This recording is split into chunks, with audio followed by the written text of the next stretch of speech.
안녕하세요. 저는 올해로 결혼한 지 3년 된 30대 여성입니다. 이렇게 사연을 쓰게 된 건 저희 가족에게 집착하는 어머님 때문이에요. 어디 가서도 해본 적 없는 이야기라 어디서부터 어떻게 시작해야 할지 모르겠지만 두서가 없더라도 한번 들어주세요. 남편과는 같은 직장을 다니다 연애를 시작했어요. 2년 정도의 만남 끝에 결혼을 결심했고요. 홀어머니의 외동아들이라는 사실이 마음에 걸리긴 했지만 그동안 제 눈으로 지켜본 남편은 매사에 책임감이 있고 진지한 사람이었거든요. 그래서 남편의 됨됨이만 보고 결혼을 결심했네요. 연애 당시 남편은 서울에서 혼자 자취 생활을 하고 있었고 결혼 후에는 저와 함께 독립된 가정을 꾸렸습니다. 이 부분을 가지고 어머님이 서운한 마음을 가지실 거라곤 전혀 예상하지 못했어요. 그도 그럴 것이 이제껏 따로 살던 남편이 저랑 결혼한다고 해서 어머님이랑 같이 살아야 한다? 제 입장에선 말도 안 되는 소리라고 생각했거든요. 남편이 저에게 물어본 적도 없었고요.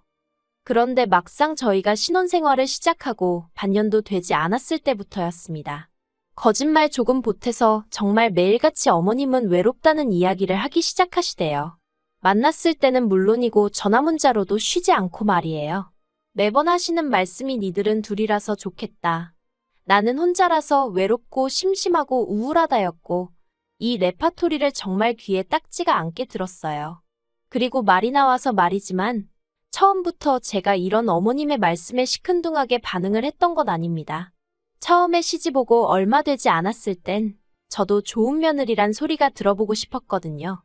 며느리로서 소위 인정이란 것도 받고 싶었고요. 그래서 남편이 말하지 않아도 먼저 어머님한테 가자고 해서 밥도 먹고 꽃구경도 모시고 가고 그랬습니다. 하지만 그렇게 몇 달 지내면서 의도치 않게 어머님의 생활 패턴을 알게 되었는데 솔직히 황당하고 어이가 없더라고요. 알고 보니 어머님은 아버님이 돌아가시면서 남기신 유산과 남편이 매달 드리는 용돈으로 골프부터 시작해 온갖 취미생활을 즐기며 지내고 계셨어요. 주변에 남자고 여자고 할 것 없이 사람도 많아서 모임도 많으셨지요. 어떤 면에선 젊은 저나 남편보다 더 활동적으로 지내고 계셨다니까요. 반면에 저희 친정부모님은 죽는 날까지 자식들한테 손은 안 벌리실 거라며 노후 준비까지 끝내놓으신 상황에서도 식당을 운영하고 계셨거든요. 그렇다 보니 솔직히 제 입장에선 주말에도 일하시는 친정부모님에 비하면 어머님의 생활은 천국이 따로 없다 싶었고 그래서 날이 갈수록 어머님의 외로워서 죽겠다는 앓는 소리 싫은 소리가 그저 배부른 아이의 투정처럼 들리더라고요. 하지만 남편은 아들이라 그런지 저와는 생각이 달랐습니다. 남편은 어머님이 그렇게 활동적으로 지내시는 이유가 외로움을 잊기 위해서라며 장인 장모님과는 경우가 다르다 하대요. 그리고는 급기야 제가 임신 소식을 전하고 얼마 되지 않았을 무렵 어머님하고 같이 살면 어떻겠냐고 저를 떠보더라니까요. 합가를 하면 어머님께 드리는 용돈도 안 드려도 되고 어머님이 저희 아이를 봐주실 수도 있으니 오히려 저희가 이득이라는 말도 안 되는 이유를 대면서 말이에요. 당시 저는 출산 후 조리원에 갔다가 친정에서 몸조리를 하는 쪽으로 이야기가 되어 있는 상황이었어요. 남편도 잘 알고 있었고요. 그런데도 남편이 제안이랍시고 그런 소리를 들먹이니 짜증이 얼마나 나던지요. 저는 남편더러 임신한 와이프한테 해줄 게 없어서 스트레스를 주느냐고 화를 냈습니다. 그리고는 어머님과 함께 산다고 하면 나는 더 불편하면 불편하지 편해질 이유가 없다고 아주 대놓고 싫다 했지요. 하지만 제가 그렇게 노골적으로 싫다는 의사를 밝혔음에도 불구하고 모든 일이 제가 병원에 있는 동안 번갯불에 콩 구워 먹듯 이루어졌습니다. 12시간의 진통 끝에 출산을 하고 입원실로 옮겨졌을 때였어요. 친정부모님은 사돈이 오셨으니 커피라도 사오신다며 잠시 자리를 비우신 상황이었는데 어머님이 저더러 집에 반찬은 얼마나 해놓고 나왔냐고 물으시대요. 저 없는 동안 저희 남편, 그러니까 어머님 아들이 밥을 챙겨 먹을 수 있게 해놓고 나왔냐고요. 황당하기 짝이 없었지만 어머님과 왈가왈부할 만큼 힘이 있지도 않았고 그래서 다 큰 어른인데 알아서 챙겨 먹지 않겠냐고 한마디 했습니다. 그러자 하시는 소리가 바깥일 하는 사람인데 어떻게 그렇게 두냐면서 제가 없는 동안 당신이 당신 아들을 챙길 것이니 저더러 걱정하지 말라나요. 그리고는 남편에게 전해 듣기로 이튿날 바로 어머님이 짐을 싸들고 저희 신혼집으로 올라오셨답니다. 남편은 자기도 모르는 일이었다며 펄쩍 뛰었어요. 하지만 저는 정말 스트레스에 머리가 터져버릴 것만 같았지요. 그도 그럴 것이, 저는 어머님이 저희 집에 단 하루라도 계시는 걸 원치 않았어요. 여기까지만 들으면 세상 사람 모두 다 제가 못된 며느리라 할 거예요. 하지만 지난번 저희 집들이 때 어머님이 보여주신 모습은 정말 충격적이었거든요. 신혼집은 이제 막 결혼한 부부가 사는 지극히 개인적인 공간이잖아요. 그런데 어머님은 당신 아들 집인데 뭐가 어떻냐면서 정말이지 안방부터 창고까지 거침없이 휘젓고 다니셨습니다. 그리고는 말끝마다 니네 엄마가 이런 식으로 정리를 하냐? 니네 엄마가 그런 식으로 하라고 했냐며 자꾸 저희 친정어머니를 들먹이시는데 정말 듣고 있기 거북하더라고요. 그리고 아니나 다를까? 2달의 몸조리를 끝내고 친정에서 돌아온 날, 현관에 들어서면서부터 여기가 내 집이 맞나 싶대요. 거실에 널브러진 어머님 물건들부터 시작해서 그뿐만 아니라 부엌은 물론이고 안방 제 서랍장 속옷들까지 전부 다 어머님 방식대로 정리가 되어 있더라고요. 100번 양보해서 거실이고 부엌이고 어머님 손이 매일같이 닿는 곳이다 보니 당신 편한 대로 손에 익은 대로 정리해 놓으실 수 있다고 쳐요. 하지만 방주인인 저도 없는데 왜 제 속옷 서랍까지 손을 대신 건지 도통 이해할 수 없었고 너무 불쾌하더라고요. 그래서 결국 참다 못한 제가 남편에게 크게 화를 냈습니다. 어머님이 이렇게 다 뒤집어 엎으시는 동안 당신은 몰랐냐고 물었지요. 그러자 남편이 한다는 말이 어머님이 원래 정리정돈에 일가견이 있으시다나요. 그리고는 어머님은 하나라도 더 해주고 도와주고 싶어서 마음을 써주신 건데 제가 너무 색안경을 끼고 보는 것 아니냐면서 되려 저를 이상한 사람으로 몰아가더라고요.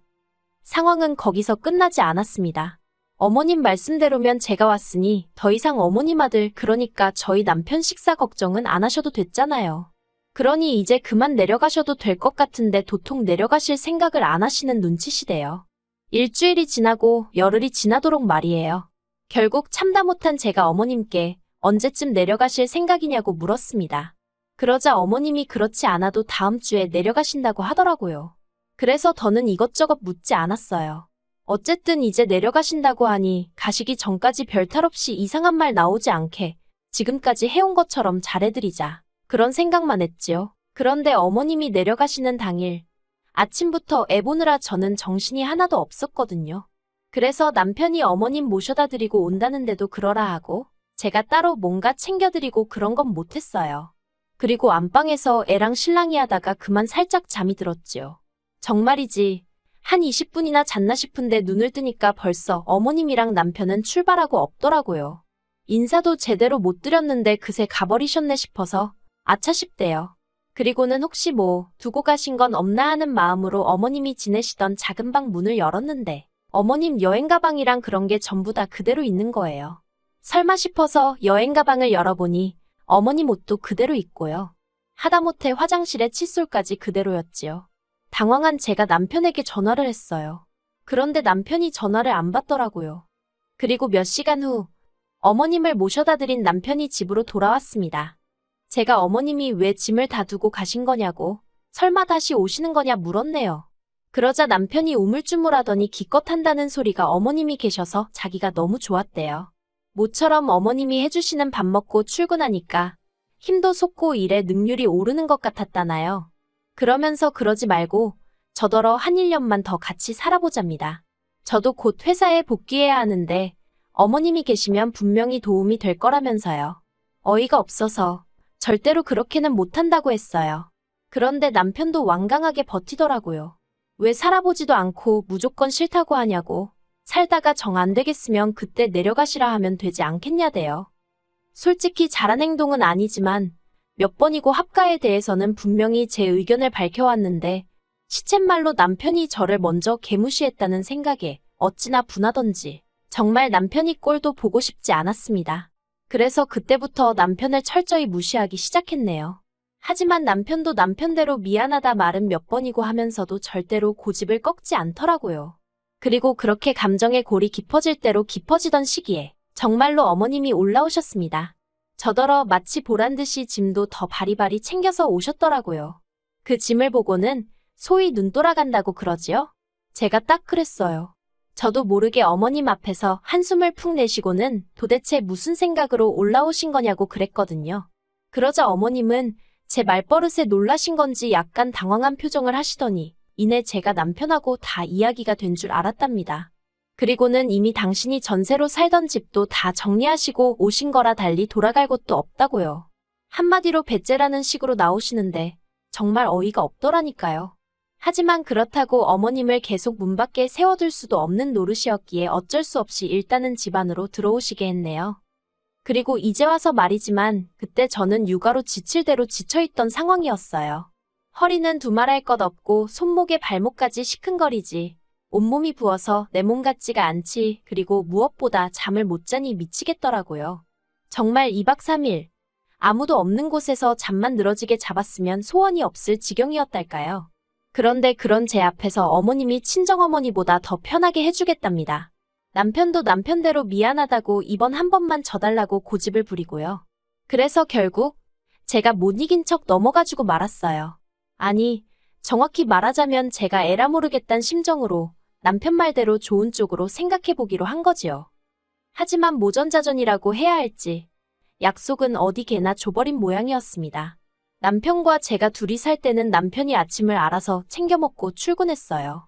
저는 원래 안 먹거든요. 그런데 어머님이 애랑 신랑이 하다 간신히 잠든 저를 깨워서는 잠깐만 당신 좀 도와달라 하시더니 무썰어라 파다듬어라. 아침부터 당신 아들 먹을 국 끓이신다고 그 야단법석을 떠시대요. 한 4일째 되던 날 참다 못한 제가 어머님더러 아침 차려주시는 것까지는 뭐라고 안 하겠지만 저를 깨우지는 마시라 했습니다. 도움이 필요하시면 아침 먹을 사람더러 도우라고 하시라고요. 그뿐만이 아니었습니다. 육아도 도와주니 살림도 도와주니 하고 올라오셨던 어머님은 낮에는 스크린 간다, 노래교실 간다 별의별 핑계로 집을 비우셨어요. 저로서도 어머님이 안 계신 게 차라리 낫긴 했지만 문제는 집안일이었습니다. 남편 아침 차려준다는 핑계로 설거지는 산더미만큼 만들어 놓으셨고 빨래도 매일같이 한 짐. 거기다 화장실도 얼마나 지저분하게 쓰시는지 정말 어머님이 오시고 제 생활만 더 고달퍼졌지요. 그래도 솔직히 제가 회사에 복귀를 하면 어머님도 생활을 달리 하실 줄 알았습니다.